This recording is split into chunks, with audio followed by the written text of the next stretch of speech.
ዛሬ በተለየ ቪዲዮ መተናል። ማዘሯና ባለቤቷ ማለትም አባቴ ዛሬ አኒቨርሰሪያቸው ነው። ስለዚህ እኔ ልጃቸው ደግሞ አባቴ እንኳን ባይኖር ፈታ ላረጋት እናቴን ይጃት ልወጣ ነው። ማዘሯ ቀንሽ ነው። እስቲ ወይዘሮ ዜድ የማርያም እናት ከባለቤቶት ጋር እንዴት ፍቅር ጀመሩ? እኔ ከክፍለ ሀገር መጥቼ እዚህ ቤት ተከራይተን ተጓደኞቼ ጋር ኖር ነበር። እሱም እዛ ግቢ ውስጥ ቤት ተከራየንበት ግቢ ውስጥ ተከራይቶ ይኖር ነበር።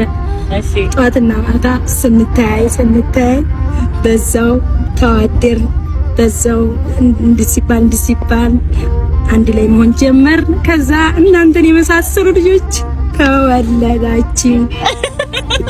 ይሄን ይመስላል። ታዲያ ለዚች ውድ አፍቃሪም ተፈቃሪም ሆነችው እናቴ ግብዣ አይገባትም ትላላችሁ? ግብዣው የጀመረው ከሎንግቲ ነው። ያውኛ ሄድነው አንደኛው ቅርንጫፍ ወሎ ሰፈር ጋራድ ሞል 4ኛ ላይ እና ሌላኛው ቅርንጫፋቸው ደግሞ 4 ኪሎ አምባሳደር ሞል 3ኛ ላይ ታገኛቸዋላችሁ። ያው እንደሚታወቀው ሎንግቲዎች ከ80% በላይ ሜኑአቸው ውስጥ ያለው ለጾመኞች የሚሆን ነው። እኛም ሎንግቲን በተለያየ ፍሌቨር ይዘን ወደ ጋራድ ሲኒማ ብቻ ይሄንን ይመስላል። እናቴን በትንሹም ስላስደሰትኳት በጣም ደስ ብሎኛል። ረጅም እድሜና ጤና ለእናቴ አሜን። እና ቀናችን ይሄን ይመስል ነበር። እኔ ደስ ብሎኛል። የማዘሯን ስሜት ደግሞ እንጠይቅ። ማዘሯ ምን ተሰማሽ? በጣም ደስ ብሎኛል የኔ ቆንጆ። እሷን ደስ አስብለናታል። ደግሞ ለእናንተ ለፎሎወሮቼ የጋራድ ሲኒማ ቲኬት ለቅዳሜ 5 ቲኬት ሸልማችኋለሁ። ይሄ የሚሆነው ደግሞ ኮሜንት ላይ ቀድሞ ለጻፉ 5 ሰዎች ነው።